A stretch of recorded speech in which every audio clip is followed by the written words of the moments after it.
Moskva Xosiyla Shaxsabz davlat pedagogika instituti 4-bosqich geografiya va iqtisodiy bilim asoslari yo'nalishi talabasiman.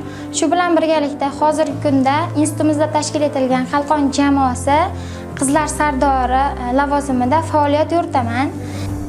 Bizga yuklatilgan vazifalar talabalar o'rtasida huquqbuzarliklarni oldini olish, talabalar xavfsizligini ta'minlash, shu bilan birgalikda institutimiz hududida tartibbuzarliklar sodir etilishini oldini olishga qaratilgan.